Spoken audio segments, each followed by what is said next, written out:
What's up, everybody? Welcome out to Grace. If we've never had the chance to meet before, my name is John, and I'm one of the pastors here on staff. But this weekend, I get to be your host. Super excited about that. Especially if this is like one of your first times here. I want to just say thank you so much for making this like part of your weekend.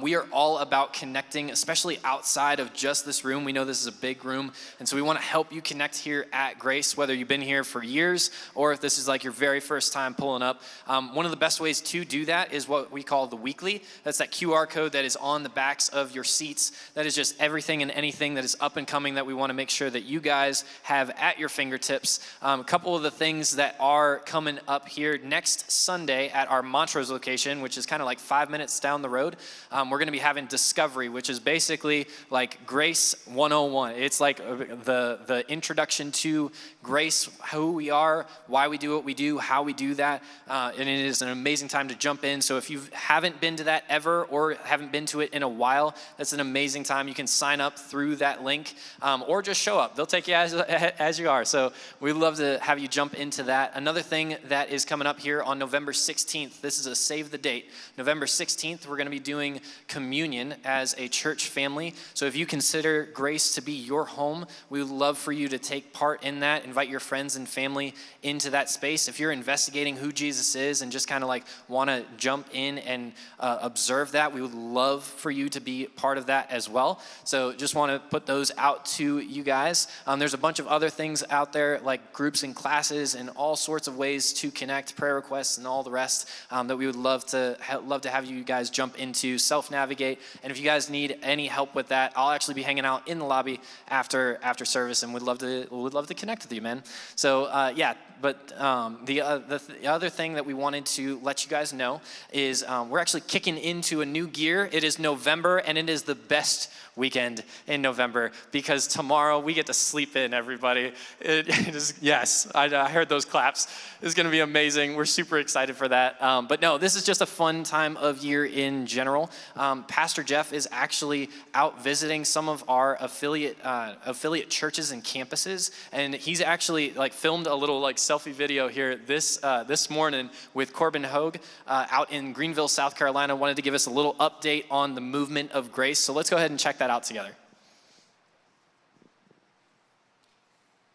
Hey everybody, just wanted to say hi. I miss you guys this weekend, but I'm down here in Greenville, South Carolina with our affiliate church planner, Corbin Hogue. How y'all doing? And we're excited about what God is doing here. We started down here about 3 years ago, about 125 people already in a church plant. And just what's God doing here, and what's doing on the horizon with you? So the thing that we are loving around here is watching God change lives. We just had a baptism last Sunday, and just people going public with their faith. And also, we are moving into a brand new building by the second week of December. So we are super excited about that. So you guys know Corbin. He comes from us. He's our family, and doing an incredible job here with his wife Berticia and the kids. And so grateful for that. But thanks for supporting this. Thanks for being behind it. And I do miss you guys, but it's sunny and 60 down here. So, but we'll be home next weekend. All right, love y'all.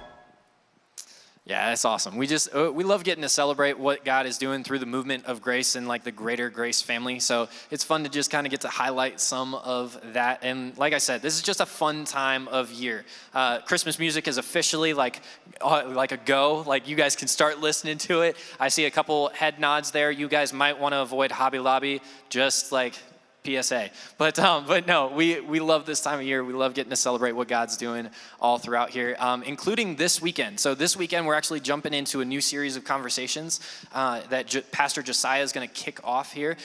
So yeah, we're super excited for this weekend in particular. As we're kind of kicking service off, would encourage you guys, go ahead and stand up. We're kind of spread out, so go ahead and lock eyes with the person that's like furthest away from you. Give them an exaggerated wave, and we'll get started here in a second.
God of Abraham, you're the God of covenant, faithful promises. Time and time again, you have proven you do just what you say. Though the storms may come and the winds may blow, I will remain steadfast. And then my heart, when you speak the word, it will come to pass. Great is your faithfulness to me. Sing. And great is your faithfulness to me. From the rising sun to the setting, same I will praise your name. Great is your faithfulness to me.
being together. We're going to continue with our service. You guys can go in and have a seat. Sick. What's up, everybody? How you doing? Good. Man, that was really awful. What's up, everybody? How you doing? Good? What's up, Eric? Good to see you, bro. Man, if we have never met before, my name is Josiah. I'm the young adults pastor here. I know as soon as John did the announcements and you found out that Big Jeff was gone, I'm sorry, you're stuck with me. Ha, you have to listen to what I say. I'm just kidding. But seriously, I am the young adult pastor here, and every weekend I'm always meeting different young adults that are somewhere between, the 18 and 30 range, something like that. And if that's you and you've never connected with Collective, that's our young adult ministry, Collective, you definitely have to do that. Thursday nights are for like 18 to 24, more college age range, but we just launched Tuesday nights, which is the 22 plus. So if you're a young adult, but post-college age, whatever that season of life is, you want to come Tuesday nights at 6 o'clock. And actually, we're going on a retreat together on November 21st to the 23rd. That is an amazing step. If you want information on that, if you know someone in that age range, you can scan the QR code on the chair. It actually does something. And if you scroll down, there's a link to that. But we're starting a brand new series today that I'm very excited about. But before I tell you what the series is, I want to tell a story, if that's chill. So when I was in college, I went to this event. And this event was at some organization. It was, like an hour, 2 hours away. I forget how far away it was. And I was there with about 100 other people, 100 other college-age, adults. And at this event, they took us to this gigantic field. It was like this all-day thing. And in that field, we played this game called the Thunderdome. The Thunderdome. I don't know if you've ever heard of this game called the Thunderdome, but there's 2 rules to the game, okay? The first rule is this. Every person is wearing a different color sock. So there's 4 different colors of socks. So if you are on the blue team, your objective is to steal all the red socks off of the red team, and yes, they are wearing them. So as soon as they say go, you attack the red team and you rip their socks off. And at the end of the game, whichever team has acquired the most amount of other color socks while holding on to their socks, they're the winner of the game. That's the Thunderdome. The second rule is very important, though. I feel like this was a very fair rule. Guys can only attack guys, and girls can only attack girls. And I feel like that was fair enough. So they play this game, Thunderdome, 1, 2, 3. Everybody's rushing into this field and just tackling each other to the ground, playing this incredible game. We're having a blast. Well, I had one friend with me who came with me, and his name was Thomas, like the tank engine. And I don't know, I love Thomas so much, man. I love hanging with Thomas. I don't know how else to put it. Thomas is a little bit crazy. We all have that friend that's just a little bit crazy. And I don't know if you have a friend that when they get confused, they're very confident about the thing that they're confused about. You get what I'm saying? There's not a ton of self-awareness there. Another thing you need to know about Thomas is Thomas is basically blind. I've never seen a thicker prescription glasses than Thomas. If you put Thomas's glasses on for 5 minutes, you would need a prescription. You know what I mean? So he can't see all that well. Anyways, we're all playing the Thunderdome game. Everybody's kind of attacking each other. And Thomas missed all the rules and just walks into this game and just sees people attacking each other. And apparently, he just kind of wants in on the action. So what does he do? Well, there was one girl in the Thunderdome who had a shaved head. And mind you, Thomas can't really see. So what does Thomas do? He just tackles this girl to the ground. And he does not understand the objective of the game, so he just starts punching her. And we look and we're like, Thomas, what are you doing, bro? And he's just as aggressive. And Thomas is kind of short, So he's doing this. And so we pick Thomas up and we're trying to pry Thomas off of this girl. And he's like, I'm going to kill her. I'm going to kill her. And we go, Thomas, bro, that's a girl, dude. And he goes, okay, and he finds someone else and tackles them instead.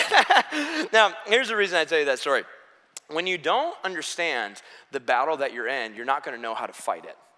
When you don't understand the battle that you're in, you're not going to know who to fight or how to fight it. I want to give a statement that's fundamentally true about all of us. No matter what phase of life you're in, whether you're 5 years old or 95 years old, no matter what phase of maturity, spiritual maturity, life stage, whatever. Let me give a statement that is just true about every person in this room. every single one of us has a battle that's happening inside of our minds every day. Every single one of us has a battle that is happening inside of our minds every day. Many of us wake up every morning anxious, uncomfortable in our own skin, constantly tense, constantly worried about what's going to happen next. Others of us, our life is plagued with insecurities that will not go away. What does that person think of me? How am I coming across? Am I performing enough in work? Do I have job security with this? You know, you constantly feel like there's something wrong with you, you know, whatever. Others of us, this is me, just have the hardest time relaxing. I don't know if any of you can relate to this. Like, I feel like anytime, I have this really comfy chair at my house. Anytime I sit down in the comfy chair and take a deep breath, you know, and the heart rate goes down, immediately what starts going through my mind is everything wrong with work, every person that I'm kind of frustrated with, every single broken relationship, anything that could get me tense. I can never seem to be able to relax. Many of us are full of like negative thinking. So you're cynical, you're naturally pessimistic, you're always skeptical about everything. Many of us are fighting depression. A lot of us right now are fighting depression, and I understand that very personally. So you have no motivation to get out of bed, and you have no motivation to like do well at work or with your family or whatever it is. You have no motivation to improve relationships, to seek out people. Why? Because what's the point of improving a life when it's already not feeling the way I wanted to feel? And then many of us have legitimate trauma from our past, like legitimate painful stuff from our past that is plaguing our present every single day. I don't know what it is for you, but all of us have a battle inside of our minds. Now, here's what's crazy about it. All of us know this battle is in our minds. So there's nothing physically restraining you from anything. We know that. But yet, this battle is preventing me from making all the decisions that I need to make. It's preventing me from trying to move forward in life. It's making me feel further and further behind. It's preventing me from restoring relationships. And it's all just taking place. Like, you know that if you just, put yourself out there, quote unquote, you can meet new people, all this improvement would come into your life. You know that, but something in your mind won't let you do it. You know that your fears or your insecurities or the things that are really bothering you, they're not based in reality. You know that, but it plagues you and stops you from doing what you need to do. You can't seem to put these thoughts away. And here's why this is so important. So there's this pastor, author, Craig Groeschel, his stuff is awesome. He has this quote where he says, your life is always moving in the direction of your strongest thoughts. Your life is always moving in the direction of your strongest thoughts. If the strongest thoughts you have are anxious thoughts, your life is going to move in the direction of anxiety, for sure. If you don't think that you're a valuable person, you're not going to turn your life into anything of value. I think a lot of us struggle with this. Like, if you think everyone is against you and everyone is judging you, you are going to, through your actions, make everyone against you, and you're going to start judging everybody else. Whatever the thing you think about the most, you spend the most time thinking about, how am I succeeding? What do other people think of me? Am I being treated fairly? Is this thing happening? Your strongest thoughts will determine the direction and the quality of your life, for sure. They will determine that. Now, here's what's fascinating to me. In our modern scientific culture, we talk a lot about like mental health, like that's like the umbrella category for all this, right? And what we tend to say is our mental battle is only a physical, neurological problem. That's how we talk about it. Our mental battle is only a physical, neurological problem. It's hormone imbalances, that's kind of all it is. And because it's exclusively a physical problem, we only know how to prescribe physical solutions. So just think about it. Like when somebody's like mental health is low, what do we say? We say things like, oh, you should start working out, or you should get on a different diet, or you should have better sleep patterns, or you should have better relationships because there's a study that when you're with people and this increases this hormone and blah, blah, blah, blah, blah, blah, you should start taking medication. And for the record, all those things are very good things. I'm not knocking any of that. Those things are extremely helpful. But we also need to be honest about this fact. Our physical solutions don't seem to be fixing this problem. Our physical solutions don't seem to be fixing the mental battle that's in our mind. Did you know that the United States of America is the most educated and determined culture ever when it comes to mental health? We are the most educated on mental health struggles, and we are the most determined to solving it, healing it, fighting it. So let me give you some stats. You know, the United States, leads the world in antidepressant consumption per capita. The United States is among the most willing to seek professional help and therapy for emotional distress. So for all the talk about like we need to raise awareness, that's great, that's awesome, but awareness is actually very high. We are the most likely to go see a therapist or a counselor. In 2019, CNBC reported that spending on mental health treatment in the United States had reached $225 billion. The amount of money we're spending on mental health treatment in 2019 was $225 billion. Now, not all the numbers are out, but the estimates are that we're up now into the $350 billion range because all that was before COVID, and COVID like skyrocketed all of those numbers up. Now, like I said, we can always talk about better access. We can always talk about improving those things, but here's what I want you to see. The United States has some of the best access to mental health care in the world. However, at the same time, the United States also has some of the worst mental health related outcomes. Did you know we have one of the highest suicide rates of any first world country? We have the second highest drug related death rate. 75% of Americans would have described themselves this month as having high levels of stress. 3 and 4, high levels of stress this month. This is wild. 42% of the rising generation has received a mental health diagnosis. So this is my world, this is like collective. 42% of the people I work with, my friends, that they would have a mental health diagnosis, and almost 40% of Gen Z has received treatment for their mental health diagnosis. Yet, even with all that treatment skyrocketing, our stats continue to get worse and worse and worse and worse year over year. So everybody hear me on this. I am not speaking against medication or going to the gym or therapy or anything like that. Those things can be extremely helpful. Here's what I'm saying. Physical solutions only fix physical problems. Physical solutions only fix physical problems. So, what if there's more to our mental battle than just the physical? What if there's more to this problem than just the physical neurological layer? Because it really seems like we're missing something. You know, so our culture, Western culture, is the first culture in history to fully embrace what's called the materialistic worldview, which means in the name of like science and in the name of progress, we don't really believe in anything other than the physical world. If you can't like measure something with a scientific method, we don't really functionally believe that it exists. But here's my absurd proposition. What if there's a reality that we've just closed our minds to? What if we aren't being open-minded enough? What if there's a reality that we've closed our minds to? What if there is a world beyond the physical, a metaphysical world? If you got a Bible or you got a phone, it's going to be on the screen too. We're going to look at Ephesians chapter 6, verse 12. That's kind of where I'm going to camp out. Ephesians chapter 6, verse 12. And the Apostle Paul, he talks about this metaphysical reality. And here's what he says in the Bible. Paul says, listen, our struggle or our battle is not just against flesh and blood, the physical, but it's against the rulers, against the authorities, against the powers of this dark world, and against the spiritual forces of evil in the heavenly realms. That's a key verse.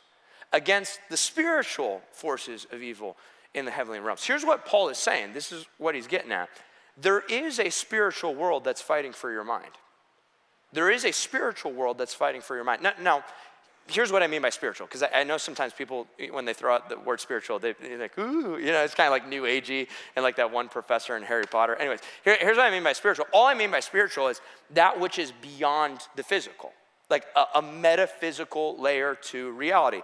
In the mind of Paul and all the other biblical authors, there's this other dimension to reality that exists on top of the physical world that we exist in. So when I'm talking about beyond the physical, I'm not talking about like way out in the heavens somewhere, like way out in space.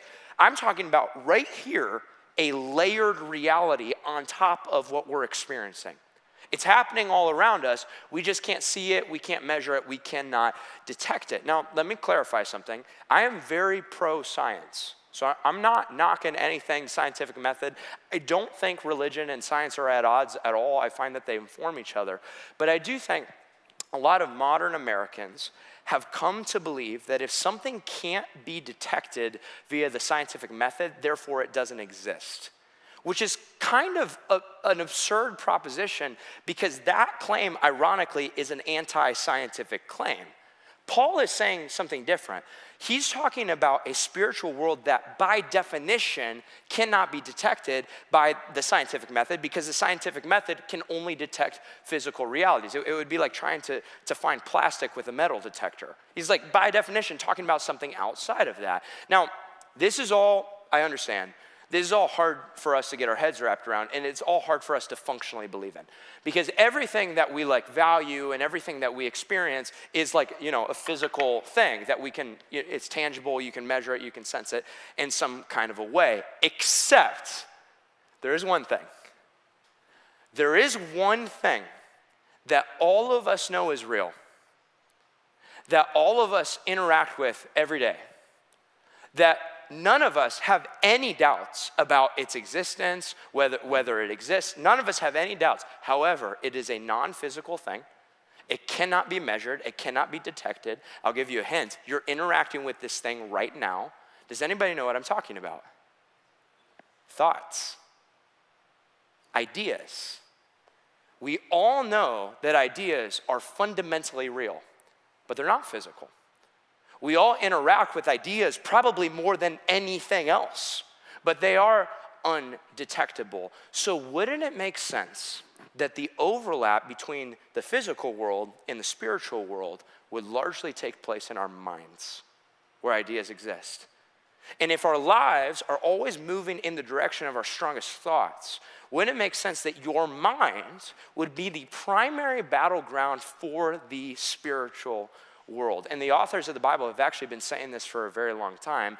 And what Jesus says is very interesting. Jesus says, listen, there is a power or an intelligence or a consciousness or a being that is trying to destroy your life, but by corrupting your mind. And this being is the very first spiritual creature other than God that is ever mentioned at the beginning of the Bible. Does anyone know what I'm talking about? The devil. The devil. For the next few weeks, we're going to be in a series on the devil. And this series is going to be called The Enemy's Playbook. How does the enemy, the devil, corrupt our thoughts and therefore corrupt our lives? What is his playbook? Now, can we talk about the devil for a second? Can we just talk about this for a second? Because can I be honest? When I first really started following Jesus and really started to understand the Bible, and you're really diving deep on things, there was nothing that I found more far-fetched in all of the Bible than the idea of the devil. I'm just being completely honest here. I wasn't supposed to say that because I was in Bible school, but I'm like, is this a metaphor? Come on, something. If something in the Bible is like a myth, it's got to be this thing right here. And so if you're in this room and you're like, Josiah, you don't believe in a literal Satan, do you? Is that actually what you believe in? The answer is yes, I actually do. But as far-fetched as that idea sounds, let me take you on the journey that I went. I've come to find two things about the devil that make it way less far-fetched. And in fact, I don't even know how to explain reality now without this idea, okay? Here's the two things. The first thing is Jesus talked about the devil all the time. Jesus talked about the devil all the time. So anyone who believes in Jesus, or a popular phrase is I subscribe to the teachings of Jesus. If you subscribe to the teachings of Jesus, Jesus taught about the devil constantly. But here's the second thing that you need to know, and I think this one is the most helpful. When I pictured the devil, I definitely was not picturing what Jesus was describing.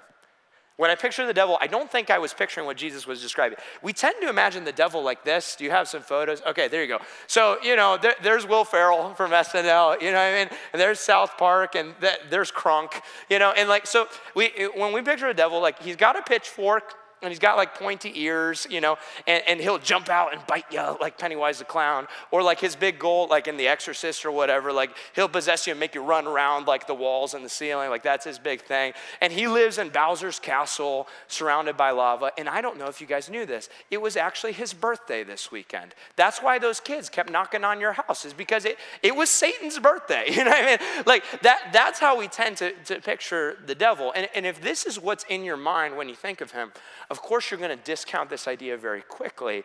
And actually, I'm going to just be real. This depiction of the devil has caused a lot of, I think, well-meaning people to draw some pretty outrageous and superstitious conclusions, and I think actually do some damage to our culture in a very real way. However, this depiction is not even close to how the Bible describes the devil. This is way more influenced by Dante's Inferno, by the way, than like anything else.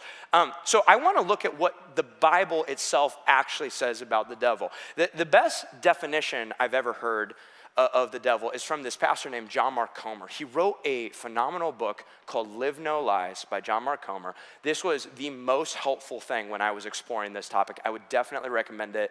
I'm definitely pulling from his content. But here's what he says about the devil. He says, the devil is a real but immaterial intelligence whose end goal is to destroy life by transmitting lies. The devil is a real but immaterial intelligence whose end goal is to destroy life by transmitting lies. He's real. He's actually there. He's not a myth. He's not a metaphor. But we cannot, he's not here to stab you. He's not here to scare you. He's here to do something else that we're not detecting. Now, let's go through the Bible. How does the Bible describe the devil? Let me give you kind of like the mosaic picture that the Bible gives. The Bible calls him a thief. It calls him the tempter. It calls him the destroyer. It calls him the deceiver. The Bible says the devil is like a prowling lion looking for someone to devour. The Bible says the devil is the great dragon who deceives the whole world. The Bible says the devil is the ancient serpent who leads the whole world astray. All of these are images, but what do all of these images have in common? They're all descriptions of deception. They're all different ways of deceiving someone, taking something from someone, leading them along the right path. According to Jesus, the devil is the one who transmits lies. The devil is the one who transmits lies. I think the most helpful verse of the devil is from Jesus himself in John chapter 8. Jesus says, listen, the devil was a murderer from the beginning, not holding to the truth, for there is no truth in him. None. When he lies, he speaks his native language. As easy it is for me to talk in English, that's how easy it is for the devil to lie. When he lies, he speaks his native language, for he is a liar and the father of lies. I think when a lot of people think of the devil in our culture, we think of like Swiper the Fox from Dora the Explorer. You guys know, you've seen Dora the Explorer. That's how I learned my Spanish. ¿Cómo? Anyways, so like, and here's the idea. Like, you're out and about, you're doing your thing, whatever, and out from some cave, comes this like crafty guy, and like, you don't believe, like he's invisible for some reason, right? So he's invisible, and he like whispers into your ear, and he's like, kick that toddler, you know what I mean? And he tries to convince you to do something bad. One more beer, that will do the trick, and he tries to, or like seriously, you're in your room alone, and the devil like sneaks out, and he's like, look up pornography, But if you say no, he's like, oh man, and like goes back to his little cave. That's, I think, how a lot of us think of that. Now listen, the devil does tempt us. I'm not getting rid of that whatsoever. The devil definitely does tempt us, and he definitely tempts us in moments of weakness. But this depiction of the devil, we have this idea that sometimes the devil is lying to us, but most of the time he's tucked away in his little cave. I would propose a very different depiction of the devil. I think of it more like this way. The devil works more like a radio transmitter or a Wi-Fi router. You got that image? Yeah, perfect. So like a transmitter or a Wi-Fi router, it's constantly transmitting a signal. It's constantly transmitting a signal. And you can't see it. You can't feel it, but your car can pick it up. Your phone certainly can pick it up. And in the same way, our minds can pick up the lies that the devil is broadcasting. I want to propose something to you. You know, I think some of us might have this idea of like, man, when I feel low, maybe the devil is attacking me. Or when I feel dark, maybe the devil is lying to me. And that's probably true. But I would like to say, and the Bible definitely seems to say, that the devil is way more satisfied when you don't detect him. He's way more satisfied when you don't feel low. He's constantly lying. And most of the time, 90% of the time, 95% of the time, you don't feel it. It's just the same thought in your head over and over and over. To quote the usual suspects, the greatest trick the devil ever pulled was convincing the world that he didn't exist. Here's a question for you. What if the seemingly random thoughts in your head are not random, but they're strategic? And they're strategically broadcasted into your mind, not to get you to do the craziest, darkest thing, but to lead you down a certain path that will slowly and steadily distance you from God. Let me give you an example. Let me give you a bunch of examples. Why is it that your anxiety feels like it has a mind of its own? As if those thoughts are planted there. As if they want to be in your head, as if they are strategically placed there to prevent you from making the good decisions that you need to make. Why is it? As soon as you experience anything positive, you immediately criticize it. And you immediately start breaking it down. And you immediately start talking to your friends about why I don't trust that. Some of you are doing this right now as I'm talking. Why is it that right before you work up the courage to do something good, and insecurity immediately comes into your mind? You know, it's like, I can talk in front of thousands of people, no problem. But when I'm at the gas station and I feel in my heart I should like share Jesus with somebody, all of a sudden, I'm like the worst person that's ever existed. Why is that? Why is it anytime I want to read the Bible, all of a sudden I want to play like Angry Birds? You know what I mean? Like, what is that? Why is it that as soon as you get home and you should be present with your family, you cannot stop thinking about anything outside? Like everything that's on your mind is outside of the home. You can't be present at all. Why is it as soon as you go to forgive someone, your brain immediately replays what they did to you and why it's so unfair and why they should be the one apologizing to you, and I won't ask for forgiveness until they decide to change? Why is it that your trauma, which is well in the past, continues to haunt you over and over and affect you every day? Here's a big one. Where does the thought to kill yourself or to harm yourself even come from? Everything we know about evolutionary biology tells us our bodies are hardwired to protect ourselves, not harm ourselves. So where does the thought to kill myself even come from? And then here's another one. How come as soon as I tell you that Jesus loves you, you say, I know that already, or you say, that probably applies to everyone else in the room, but it doesn't apply to me, and that fundamental truth can't make its way into my heart? It seems to me that these lies are not random at all, but they're strategic. It's a constant broadcast of the same message over and over, as if there is an intelligence who is deliberately after controlling the direction of your life. Don't you understand? The devil's weapon of choice is not a pitchfork, it's a lie. The perpetual broadcast of the same idea. Now, let's ask an important question, because I think this is important to define. What is a lie? I think that's an important question. What is a lie? Well, a lie is the opposite of truth, right? The best definition of truth I've ever heard is that which corresponds to reality. Truth is reality. So a lie would be like unreality. Anything that doesn't match reality. Here's a definition. Lies are your thoughts, feelings, and assumptions that do not match reality. Your thoughts, feelings, and assumptions that do not match reality. When my brother Gabe was probably like 7 years old, we would just play this game with him where we would convince him that he's Superman. Be like, Gabe, you're Superman. And he'd like punch us and we'd go, oh, you're so strong, you know what I mean? And he'd like shoot lasers and we're like, oh, not the lasers. And you know, Superman, did you know that Superman has ice breath? Very weird thing. So, oh, not your ice breath, you know. And we do this with Gabe. Well, one time we were hanging at my grandpa's house and we were outside on my grandpa's like deck that he had just built. So we're out on his deck and we're doing the game and he punches us. And we're like, oh, go fly, Gabe, you're Superman. Superman, that's amazing. And finally, we had gassed Gabe up so much, he goes, Superman, and he jumps off the deck, straight off the deck, into a thorn bush. Oh, here, he had found his kryptonite. Anyway, here's the point. My brother believed with all of his heart that he was Superman. It felt true to him. It felt right to him. He was trying to be genuine. He was trying to be authentic, but he was wrong. And because he was wrong, he harmed himself. The devil knows that if you believe a lie, no matter how passionately you believe it or how deeply it seems to be true, you will self-destruct.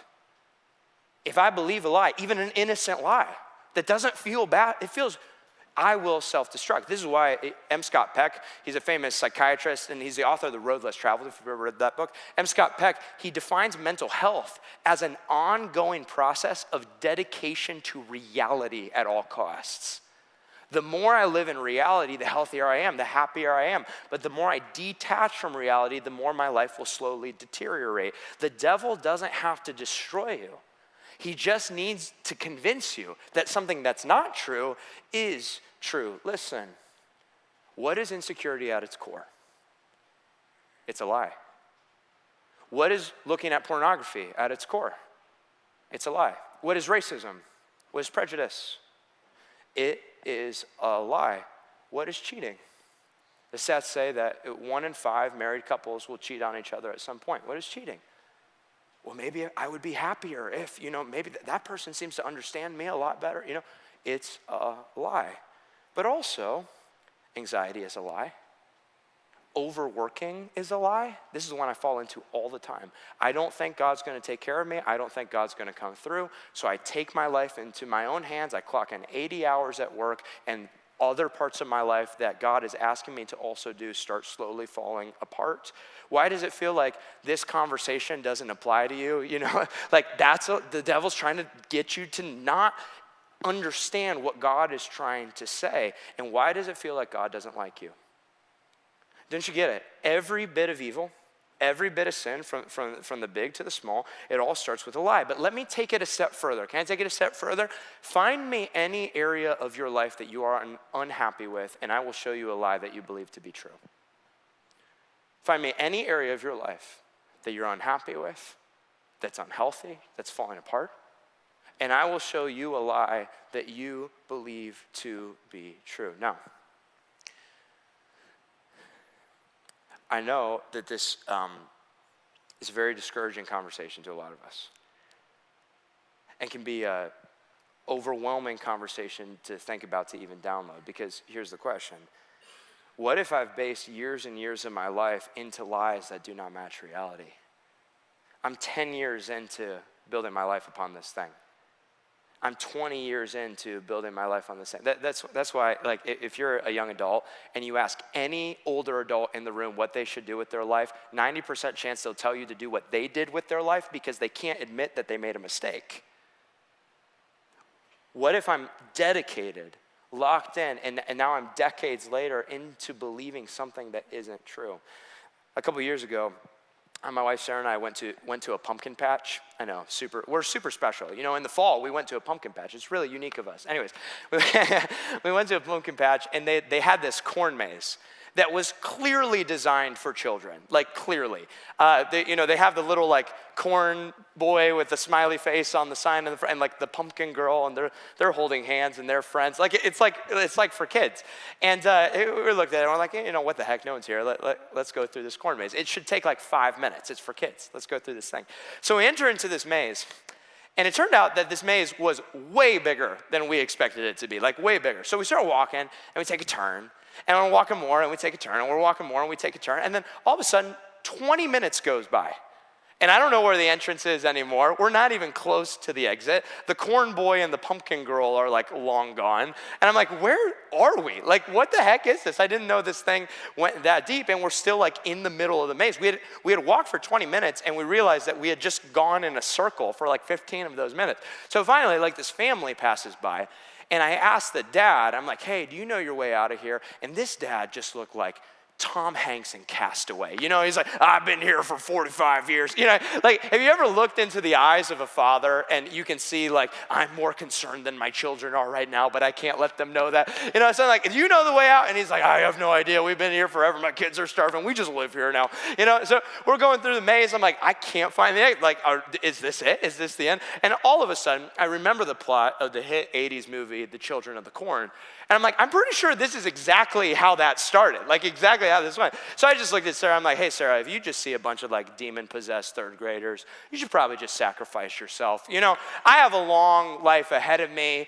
You're gluten-free, so you wouldn't have even survived like 100 years ago. It's like survival of the fittest. I feel like it's evened out, you know what I mean? Like whatever. So all joking aside, I don't know how long we spent in this 5-minute children's maze. We were definitely in there over an hour, and the only way we were able to get out of this maze is eventually I just started walking through the corn walls, which must have really freaked like the little kids out when I'm like, hello, you know, as they're trying to get through.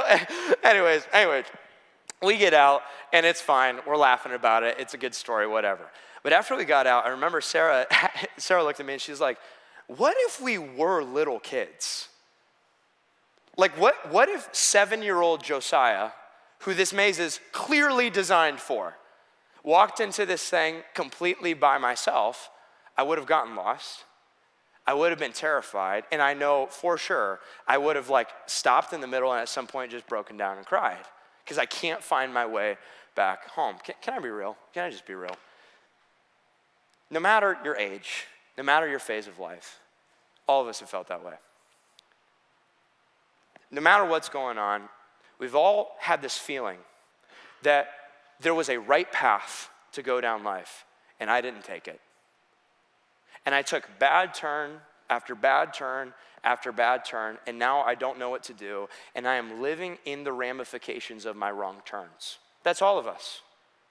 I am living in the ramifications of my wrong turns, the lies I believe to be true. You know, when you were young, I don't know, high school, whatever, you believed a lie that if I sleep with this person, we're gonna be, you know, more connected, we're gonna love each other more, like whatever it is. You believed a lie about this person, and that was a wrong turn. And whatever, you're 16, but that wrong turn led you down a whole path. So now all these things about your self-esteem years later, and all these series of relationships because you believe that that's normal or whatever. And that affected your view of God in a very dramatic way, even though it was way back in the day. When you were in college, you believed a very subtle lie that everyone believes. Everyone believes this lie, that if I just work hard enough, if I dedicate myself enough to this, if I block out all the distractions, which a lot of times are some really important things, and I just get the degree, I get the job, whatever, find the girl, whatever it's gonna be. When I'm 35, then I will be happy, and now you're 35 and you're not. And you believe the lie, that was a wrong turn. But you're looking back and you're like, that was 15 years of my life. And now I don't know what to do. Can I talk to the men in the room for a second? I think a lot of the men in this room believed a lie that a lot of people believe. We're fed to believe it, which is to prioritize providing for your family over being with your family. It's more important to provide for your family than to be with your family. And you believe that because all sorts of people believed it. But that was 18 years. And so now your relationship with your kids is broken. Your relationship with your family is broken. I don't know what it is for you. That mistake was a wrong turn. Blowing up that relationship was a wrong turn, and it cost years of my life. Not asking for help was a wrong turn. Not telling anyone about the thing was a wrong turn. And then abandoning God, that was a wrong turn, the worst turn of them all. And now all of us are living in the ramifications of those lies that we believe to be true. And so you just can't help this feeling of it's too late for me. I was talking to this woman, she was probably in her 60s. And we were talking about God and Jesus, and it was awesome. And she eventually looked at me and said, you know, Josiah, that's really great for you. That's really great for you. You're young. You're young. It's too late for me. I think that's what a lot of us believe. I can't trace back the steps. I can't undo the things that I did. I believed too many lies. Now, everybody listen to me. This is the most important thing I'm going to say tonight. Is everybody listening? Yes? The Bible calls the devil the father of lies. By the way, one of his favorite lies is, it's too late for me. He loves that one. But can I tell you a truth that will change your life if you can really believe it? Not believe it, believe it. Do you know what Jesus calls himself? The devil's the father of lies. But what Jesus calls himself is he says, I am the way, I am the truth, and I am the life. Jesus is the truth. He's the antidote to every lie that we ever believed to be true. In fact, the Bible says the Son of God came to destroy the works of the devil. Jesus is the truth. But second, Jesus is the way. No matter how much I've messed up my life, no matter how bad it is, no matter how many wrong, whatever, Jesus is the way, but Jesus is also the life. Jesus is the life that you never had. Jesus is the childhood you never had. Jesus is the redemption of the life you think you've ruined. He's the brand new start, no matter how long it's been. Can everybody do me a favor? Can everybody just close your eyes? I just want to picture something. Everybody close your eyes.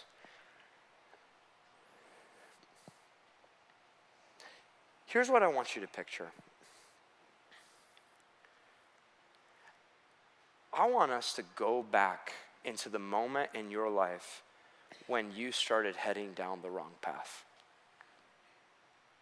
Can you picture the moment in your life, or a moment in your life, when you started to believe certain lies? Maybe it was a mistake you made. And that mistake felt irreversible. That mistake felt like something shifted. Maybe it was a name someone called you and you believed it. Or a title you picked up for yourself along the way. Maybe it's a childhood memory, a painful one. Maybe it's an entire season of your life. It's not a pinpoint, it's just like a whole season of your life. I just want you to picture when you feel like you started making wrong turns. How did you feel? Let yourself go there. How did you feel? What were the emotions? I don't know about you. I can tell you how I feel. I kind of feel like a 5-year-old kid stuck in the middle of the corn maze that has no idea how to get back. That's how I feel. So now I want you to picture something else. Now I want you to picture that version of you. Maybe that young version of you is walking all alone in the middle of a maze. Wrong turn, stuck. And you feel the way you felt. You're not sure if these things are reversible. Maybe you're angry. Maybe you start crying. Maybe you give up. I don't know what it is. But you're in the middle of the maze. And I want you to picture this. Imagine as you're sitting in the middle of the maze, a person walks in. A person. And you can feel that this person is safe. And you can feel that he understands. And there's something warm about him. And you realize this is Jesus. This is Jesus coming to the maze of my life. And he has the warmest smile on his face. And I want you to imagine that right in the middle of the worst mistake of your life, right in the middle of the most depressed season of your life, when you feel the most helpless, the most pathetic, I want you to imagine that Jesus just stoops down and looks you eye to eye, and he says, hey, it's gonna be okay. I'm here. It's gonna be okay.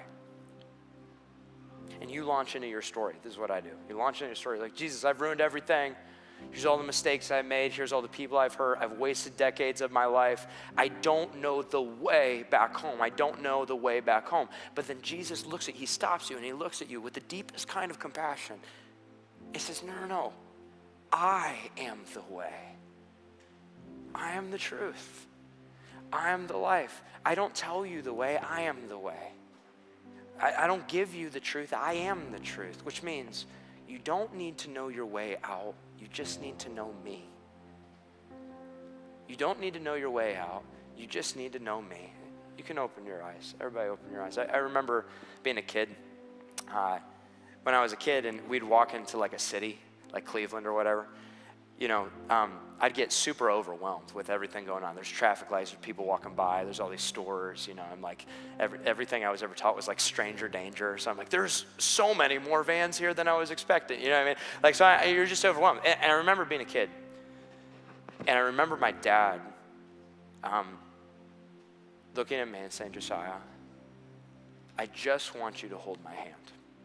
I want you to focus on one thing. He didn't tell me, look out for this type of person. He didn't tell me if this thing happens, this situation. He didn't tell me, turn left, turn right, turn left. He didn't tell me any of that. He said, Josiah, there's only one thing I want you to worry about. I want you to hold my hand. When Jesus meets you in the middle of the mess that is life, he says, there's only one thing I want you to worry about. Hold my hand. Remain in me. Hold my hand.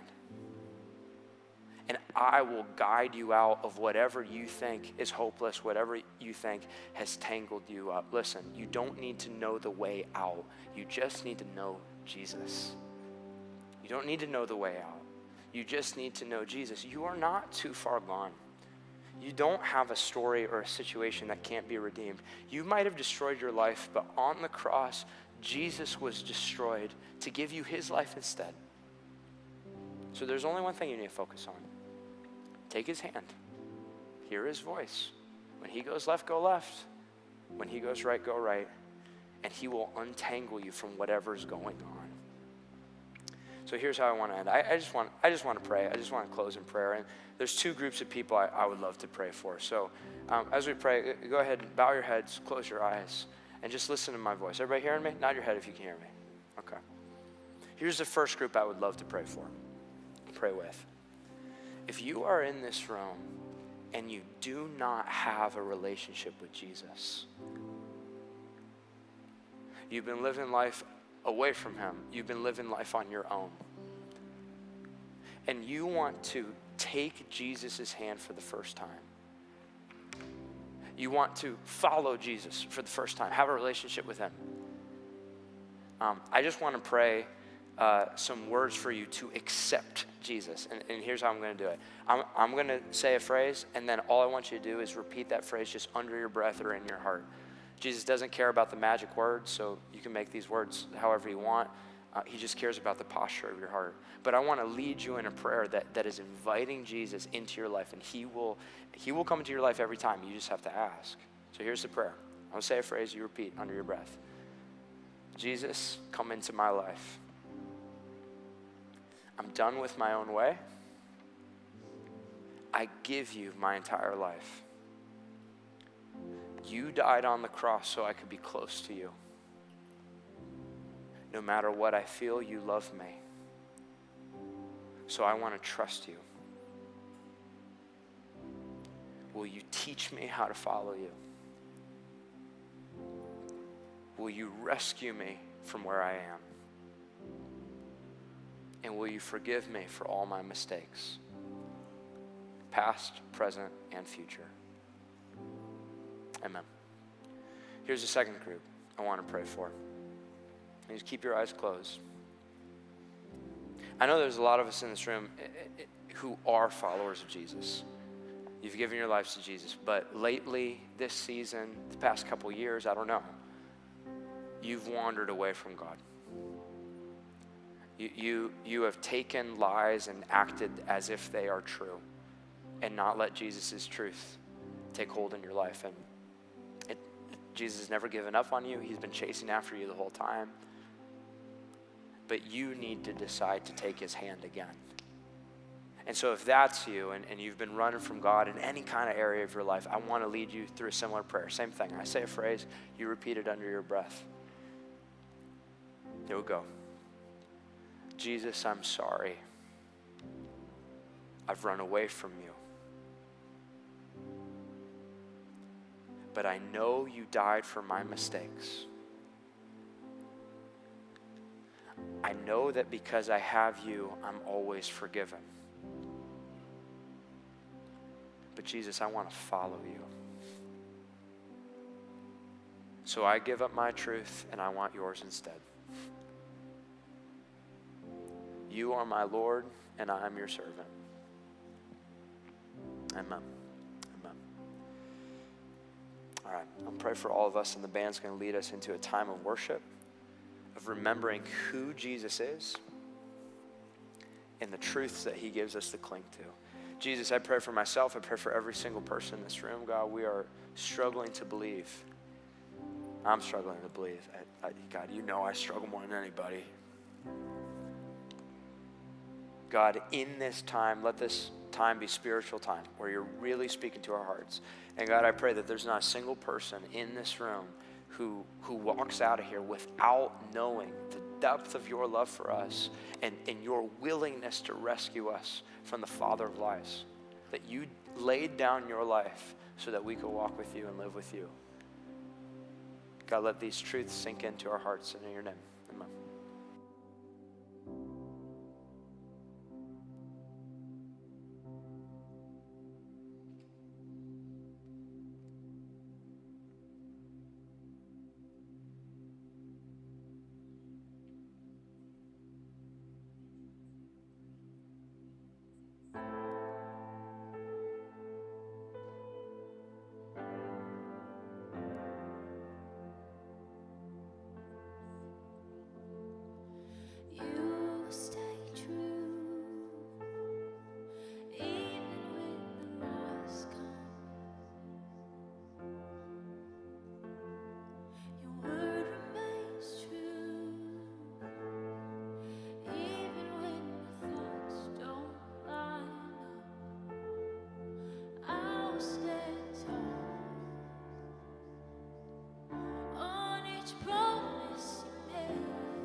works.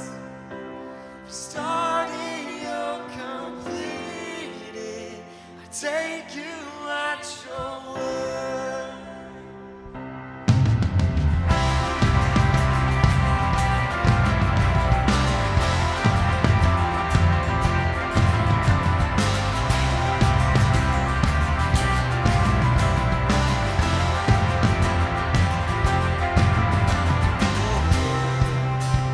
Is a lamp unto my feet.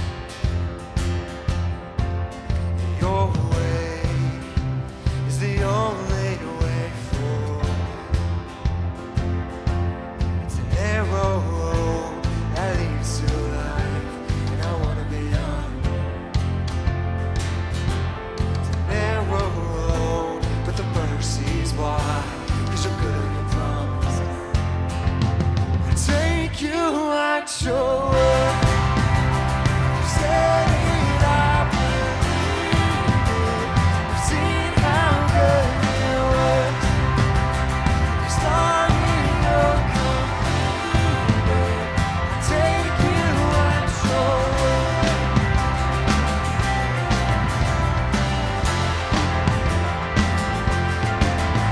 You spoke in the chaos fell. I know, 'cause I've seen it in my life. It's a narrow road that leads to life, and I wanna be on it. It's a narrow road, and the tide is high, but you're upon the waters. I take you at your word. You said it, I believe it. I've seen how good it works. You started, you'll complete it. I take you at your word. You said it, I believe it. I've seen how good it works. You started, you'll complete. Take you at your word.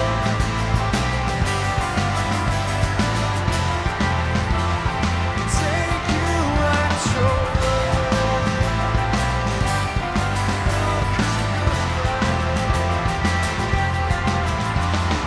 You said your love would never give up.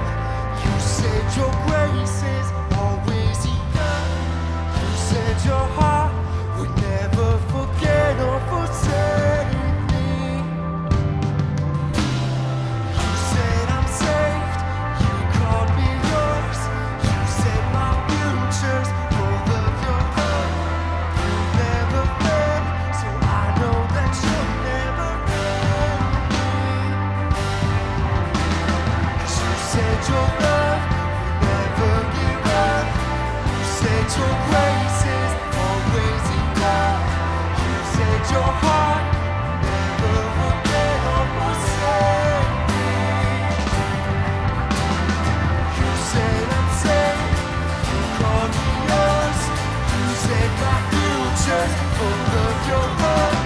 You never fail, so I know that you'll never fail me. I take you at your word. If you said it, I believe it. I've seen